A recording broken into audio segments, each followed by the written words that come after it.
दोस्तों, नवरात्रि में जो भक्त खा लेता है यह 2 सब्जी, उसका व्रत टूटने से कोई नहीं रोक सकता। 2025 में चैत्र नवरात्र कब है? क्या है पूजा का शुभ मुहूर्त? क्या खाएं, क्या नहीं खाएं? हो जाइए खुश, क्योंकि माँ दुर्गा इस वर्ष चैत्र नवरात्र पर में हाथी पर सवार होकर आ रही हैं। अब ढोल नगाड़े सजाइए, खुशियाँ आपके घर कदम चूमेंगी। और आने वाली दोस्तों, मान्यताओं के अनुसार अगर चैत्र नवरात्र पर यदि माता दुर्गा घोड़े पर नहीं बल्कि हाथी पर सवार होकर आती हैं, तो मान्यता है कि माता दुर्गा का हाथी पर सवार होकर आना बहुत ही शुभ और कल्याणकारी माना जाता है। जीवन सुखमय हो जाता है। भक्ति का भरपूर लाभ भक्तजनों को मिलता है। दिल को सुकून मिलता है।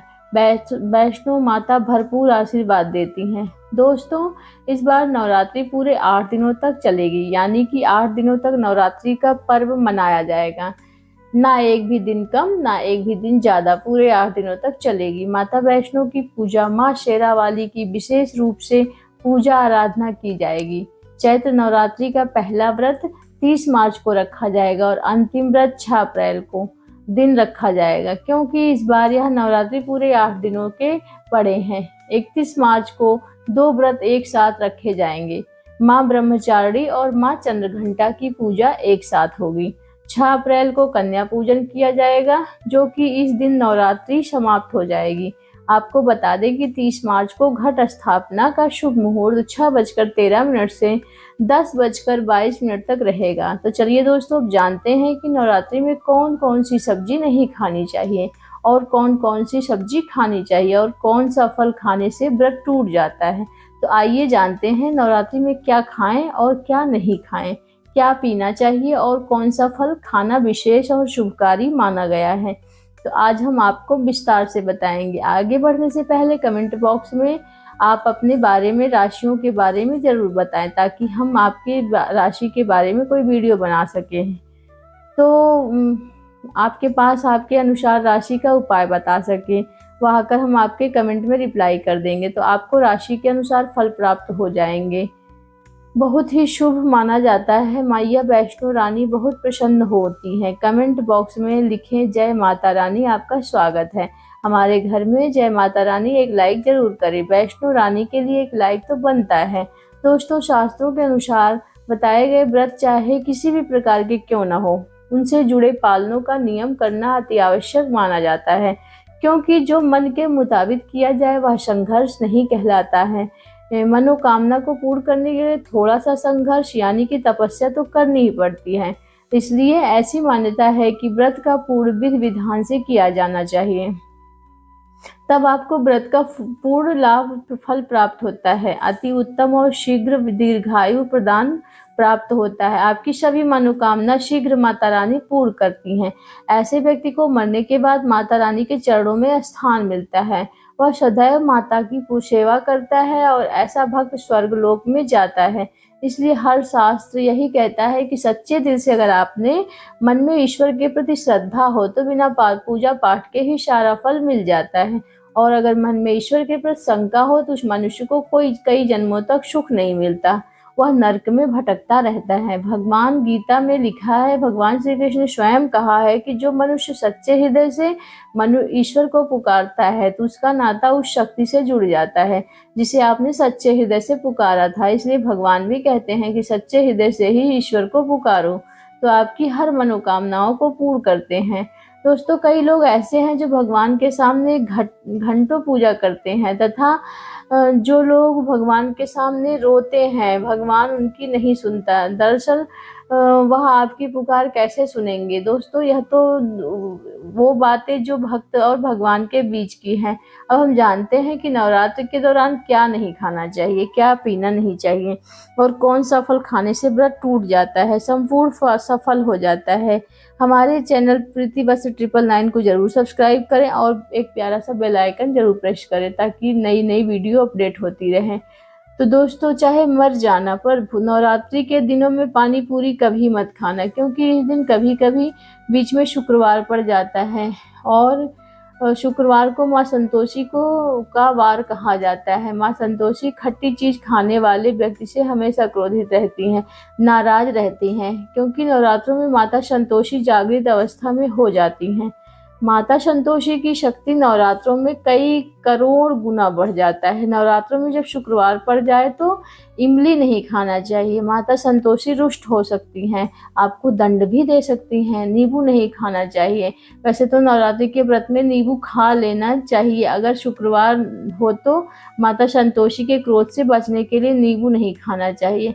इस दिन नींबू का त्याग करना चाहिए। दोस्तों, पानी पूरी क्यों नहीं खाना चाहिए? क्योंकि उसमें लहसुन प्याज होता है।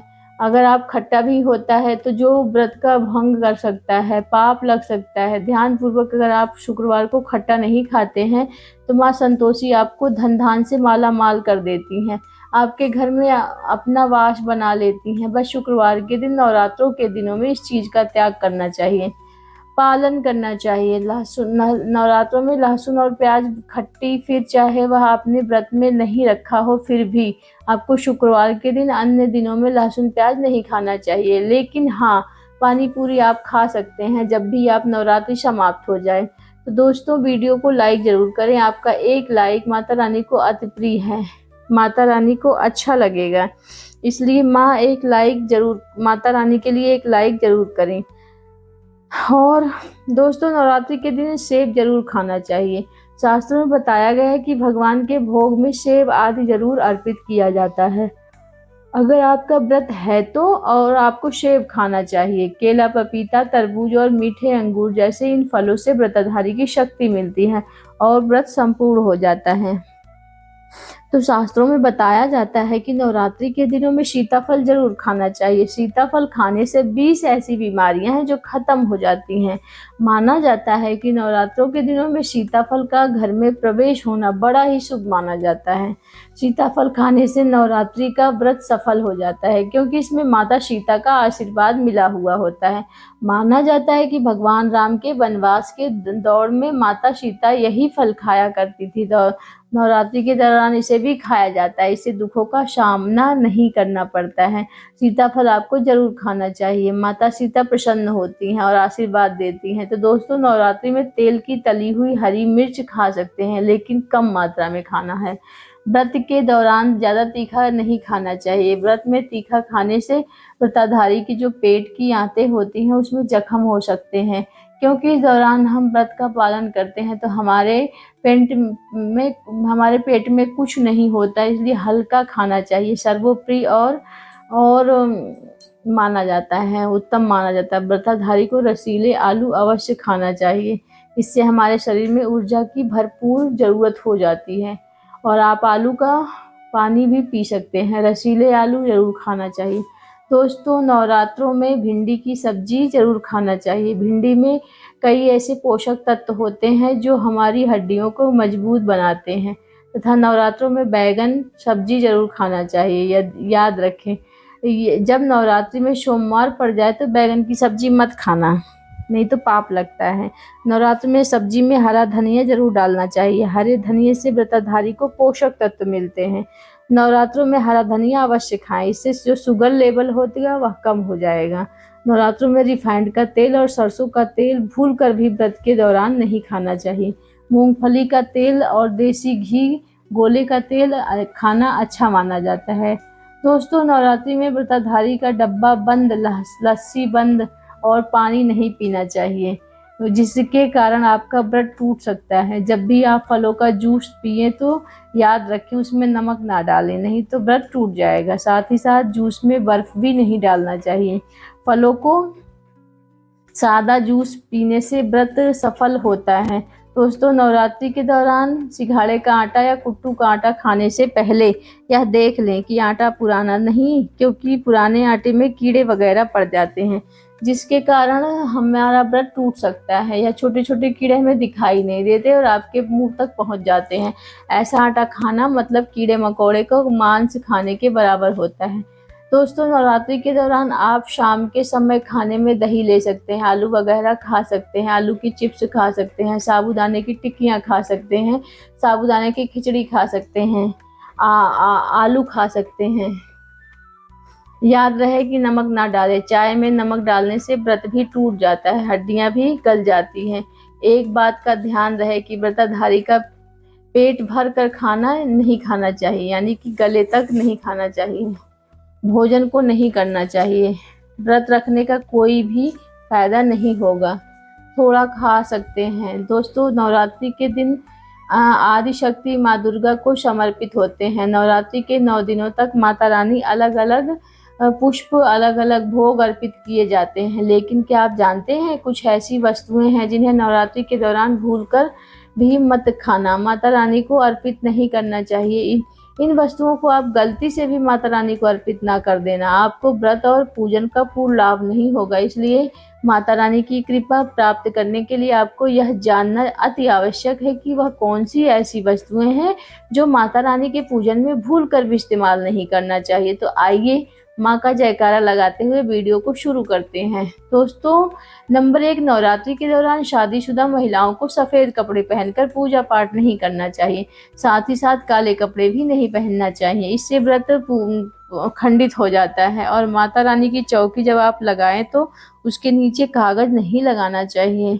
माता की चौकी हमेशा लाल कपड़ा बिछाकर ही लगाना चाहिए। याद रहे, नवरात्रों के इन 9 दिनों पर तक व्रतधारी को अपना आसन माँ की चौकी के आगे ही लगाना चाहिए, वहीं पर आपको सोना चाहिए। मंदिर को नवरात्रों के दौरान अकेला नहीं छोड़ा जाता है, अशुभ माना जाता है। जरा आप भी सोचिए कि माता रानी 9 दिनों के लिए धरती पर आकर आपके घर में रहने के लिए आई हैं और आप ऐसे में अकेले छोड़कर माता रानी को चली जाएंगी, तो माता रानी को लगेगा कि आपको मेरी ज़रूरत है ही नहीं, इसको मेरी ज़रूरत है ही नहीं, अकेली पड़ जाती है। इसलिए माता रानी के पास ही सोना चाहिए।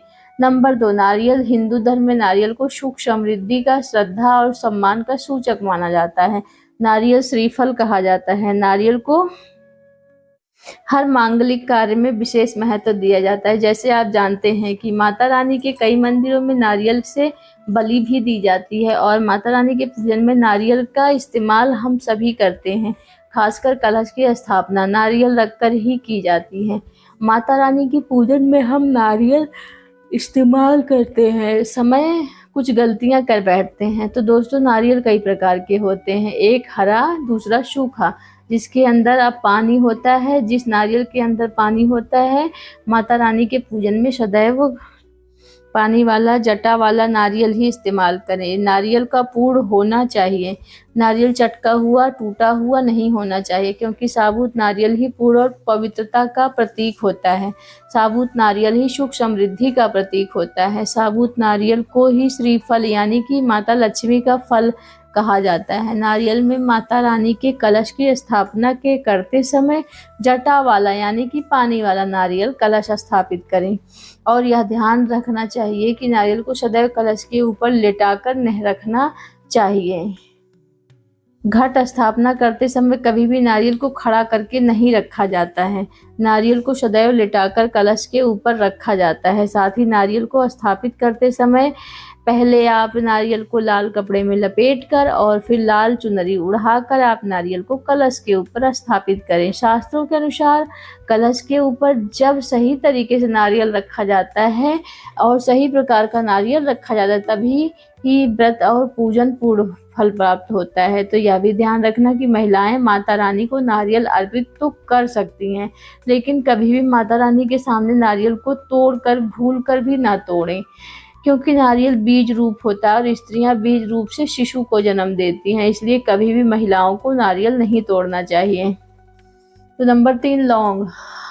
हम सभी माता रानी के पूजन में इस्तेमाल करते हैं, लेकिन लौंग का इस्तेमाल करते समय एक बहुत बड़ी गलती कर बैठते हैं। हमेशा ध्यान रखना चाहिए कि माता रानी को सदैव फूल वाली लौंग ही अर्पित करना चाहिए। जिस लौंग के ऊपर फूल नहीं होता या फिर जिस लौंग के पीछे लकड़ी की डंडी नहीं होती, आप उसको बिल्कुल भी अर्पित ना करें। माता रानी के पूजन में वस्तु खराब कोई टूटे फूटे अक्षत इस्तेमाल नहीं करना चाहिए, इसलिए सदैव माता रानी की पूजन में फूल वाली लौंग को ही इस्तेमाल करें। नंबर 4, तुलसी के पत्ते नहीं, माता रानी को तुलसी के पत्ते नहीं अर्पित करना चाहिए। माता दुर्गा को तुलसी पत्र का इस्तेमाल करना वर्जित माना जाता है। तुलसी पत्र के अलावा आंवला भी माता रानी को अर्पित नहीं करना चाहिए। दूर्वा भी माता रानी को अर्पित नहीं करना चाहिए। दूर्वा भगवान श्री गणेश को अति प्रिय है। नवरात्रि में आप भगवान श्री गणेश के पत्ते अवश्य अर्पित करें, लेकिन माता रानी को भूल कर भी तुलसी के पत्ते या दूर्वा अर्पित ना करें।